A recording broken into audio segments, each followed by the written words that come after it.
Assalamualaikum warahmatullahi wabarakatuh. Kembali lagi di channel Ari Kurniawan 13.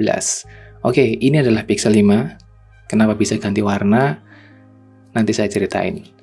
Video kali ini di segmen pesan dari kolom komentar ya. Jadi ternyata di video Pixel 5 yang kemarin, impresi pertama, ada cukup banyak pertanyaan dan juga sharing-sharing pengalaman. Kita langsung aja, yang pertama nih dari komentar yang terbaru. Dari Domi Minoshi 8752. Gue pakai Pixel 5 udah 1 tahun lebih, beberapa kali ditawarin tuker tambah sama Redmi Note 12 Pro, iPhone XR, Samsung Note 9, masih lebih stay di HP ini. Stok Androidnya masih smooth banget, gaming masih oke, kameranya overkill. PR di HP ini cuma soal baterai sama suhu. Nah, ini bisa jadi acuan buat teman-teman yang penasaran kalau Pixel 5 dalam jangka waktu yang panjang pemakaiannya kayak gimana sih. Paling nggak ini dari Mas Domi Minoshi bisa menjadi bahan pertimbangan. Berikutnya ya, masih butuh LG V50 nggak Bang? Ya, kemarin kalau belum beli Pixel 5 sebenarnya pengen ya. Oke, kita fokus ke pertanyaan-pertanyaan aja. Nah, ini nih, dari Fatih Virus nih ya.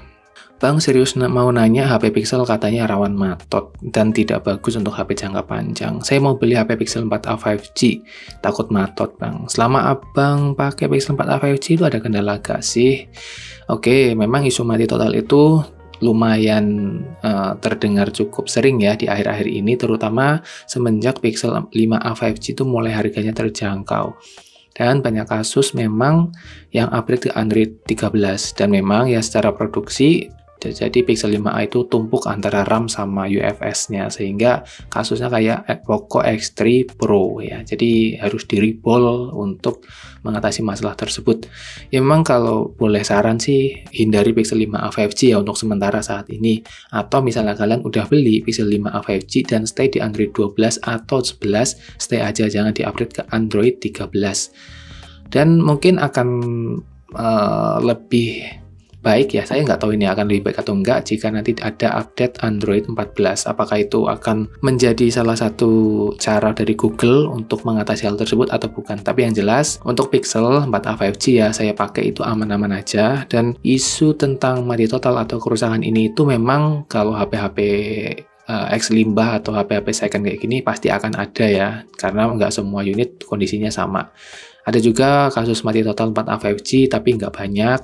Yang jelas 4a 5G menurut saya cukup recommended ya. Rudikoy 8425 yang kurang suka selfie-nya aja kayak gimana gitu, warnanya jomplang, kamera depan sama belakang. Ya ini dia ngomongin Pixel 5 ya, ini topiknya Pixel 5. Ya memang sih kalau Google Pixel kamera selfie-nya ya saya bisa bilang seadanya, tapi cukup oke.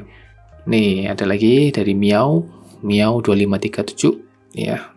Untuk daily driver kalau sama Redmi Note 10 Pro sama-sama bekas, baterai lebih awet mana Bang? Ya jelas Redmi Note 10 Pro ya. Pastikan Redmi Note 10 Pro-nya itu yang bekas wajar pemakaian. Saya kira baterainya juga beda kapasitas, lebih besar ya. Kalau Pixel 5 kan jelas, dan ini tadi saya cek di AIDA itu tinggal 3600 mAh dari 4000 sekian ya, 4000. Ya nggak begitu besar sih, tapi karena pemakaian dan juga karena usia juga pasti akan turun. Jadi pasti sudah beda banget ya, dengan Redmi Note 10 jelas kalah telak untuk urusan baterai. Ada lagi dari Tom Second 9355. iPhone XR sama Google Pixel 5 bagusan mana ya soal kamera? Nah ini juga sering banget pertanyaan seperti ini, sudah ada yang bantu jawab ya, terima kasih. Buat gas 3 kg, secara umum, hasil foto itu Google Pixel menurut saya lebih oke kalau perbandingannya 5 sama XR ya. Terus kalau untuk video, apapun seri pixelnya, saya kira untuk saat ini ya, sampai Pixel 7 bahkan iPhone masih lebih unggul. Itu untuk urusan video, karena di iPhone tuh bitrate-nya sangat padat ya teman-teman, jadi data videonya itu cukup bagus, dynamic range-nya juga bagus, dan terutama processing dari chipsetnya itu juga masih belum bisa dikalahkan oleh Android sekelas kayak bahkan Google Pixel. Dari Muhammad Fuzair 5498 ini. Bang, sarannya dong sekarang pakai iPhone SE 2020, tapi pengen tuker ke Pixel 5. Kira-kira worth it nggak Bang? iPhone SE 2020 saya belum pernah pegang ya, tapi kalau performanya mungkin mirip-mirip dengan iPhone 11 karena pakai chipset yang sama ya, kalau nggak salah sih.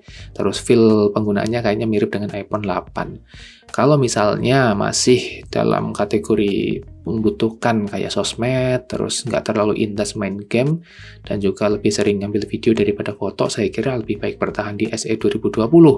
Tetapi kalau mau coba-coba, ya nggak masalah ke Pixel 5. Misalnya sering foto, terus foto landscape ya, alam dan sekitarnya, karena ini punya lensa ultrawide. Saya kira Pixel 5 bukan pilihan yang buruk. Oke, berikutnya dari Zainaja. Compare kameranya sama Pixel 4 XL itu bang, apa kelebihannya? Jadi nanti saya akan compare ya dengan Pixel 4 XL ini antara Pixel 5 4 XL, hasilnya gimana dan apa kelebihan kekurangan Pixel 5 itu dari seri lamanya. Ya kalau kelebihan dan kekurangan nanti di video reviewnya aja, supaya saya bisa pakai dulu selama mungkin 1 mingguan biar kasih impresi yang lebih real ya secara daily use bagaimana. Oke, berikutnya dari Angga Putra LP Project 4986. Info, nemu harga LCD Copic 3XL harga sejuta, worth it nggak bang? Ya kalau unitnya ori mungkin ya worth it aja ya. Tapi kalau misalnya dari penjualnya historinya nggak jelas, terus dari tokonya aja dicek, misalnya dia di toko online misalnya, reputasi tokonya kurang baik, ya saya kira pikir-pikir lagi aja. Tapi kalau udah oke, jelas sumbernya dari mana, ya sikat aja sih. Kayaknya worth it. Kayaknya ya, saya belum pernah ganti LCD soalnya.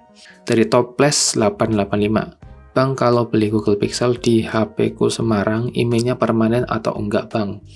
Oke, untuk saat ini yang saya tahu ya, unit di HP ku Semarang maupun di Bistore, kalau ini saya dari Bistore ya, Bistore Semarang, kebanyakan sih unit Pixel itu sudah di rewrite IMEI. Selama unitnya nggak kamu reset pabrik, nggak kalian downgrade, misalnya downgrade ke Android di bawahnya, kalau upgrade nggak masalah, maka IMEI-nya akan permanen aja. Jadi udah di rewrite dengan IMEI HP-HP lain intinya. Intinya gitu sih. Sejauh nggak di reset lah, aman. Mau di toko manapun ya, karena saat ini kondisinya sama. Rata-rata begitu. Terus ini untuk Milzam Yohanan.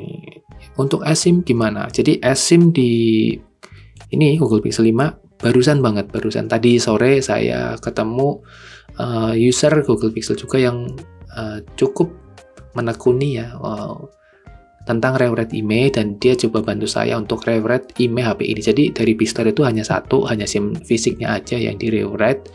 Dan ketika dicek pakai operator Telkomsel itu bisa, tapi tadi teman saya itu mencoba untuk menawarkan gimana kalau saya rewrite-in dua-duanya supaya bisa dual SIM fisik dan eSIM-nya. Dan harus diaktifin dulu ya DSDS-nya atau dual SIM-nya itu supaya bisa pakai eSIM-nya nanti. Dan tadi udah saya cek IMEI-nya bisa ya, eSIM juga bisa. Jadi untuk pertanyaan eSIM-nya gimana? Bisa selama yang di rewrite 2 IMEI itu. Jangan cuma satu. Kalau cuma satu IMEI yang nongol di situ dan ditambahin eSIM, otomatis akan hilang sinyalnya. Karena IMEI yang di rewrite itu akan hilang. Kembali ke 004 gitu. Oke, kita lanjut ya. Dari Rahmat Romardlon. Nih. Sekarang pakai Pixel 4 XL, kira-kira harus update ke Pixel 5 atau tidak? Bisa harus, bisa juga enggak. Kalau menurut saya sih enggak perlu ya. Karena ya feel untuk experience-nya menurut saya sama-sama aja. Di Pixel 4 XL meskipun versi lama, dia menggunakan chipset yang flagship ya, seri Snapdragon 800 series, menurut saya masih cukup ngebut. Meskipun ini RAM-nya 8GB, yang Pixel 5 ini 6GB. Untuk experience kayak multitasking, main game, saya rasa performanya sedikit lebih baik di Pixel 4 XL ya. Terus untuk kamera ya mirip-mirip aja, hanya di Pixel 5 ada lensa ultrawide dan di sini Pixel 4 XL pakai lensa tele. Tinggal kebutuhannya, kalau misalnya upgrade lensa telenya butuh atau enggak. Kalau masih butuh ya jangan upgrade. Tapi kalau pengen ngerasain lensa ultrawide dan lebih banyak fotografi atau bikin videonya itu di tempat-tempat yang luas kayak gitu ya, mungkin bisa cobain ke Pixel 5. Oke, ini terakhir ya, kita scroll ke paling bawah. Ini kayaknya yang awal-awal juga banyak pertanyaan. Oke, ditunggu vlog sinematiknya. Oke, nanti akan saya buatkan. Ya, ini mungkin terakhir nih, karena masih banyak juga. Dari Anthony Fat. untuk perekaman video lebih bagus mana Bang kalau sama Pixel 4 XL ya. Jadi ini Pixel 4 XL, ini Pixel 5. Perekaman videonya menurut saya sih sama-sama aja. Kelebihan di Pixel 5 kayaknya ya ada peningkatan di stabilisasi. Dari yang saya lihat sih secara kasat mata dulu ya di layar HP. Rasanya lebih stabil di Pixel 5. Terus untuk Pixel 5 ya mungkin unggul di lensa ultra wide ya.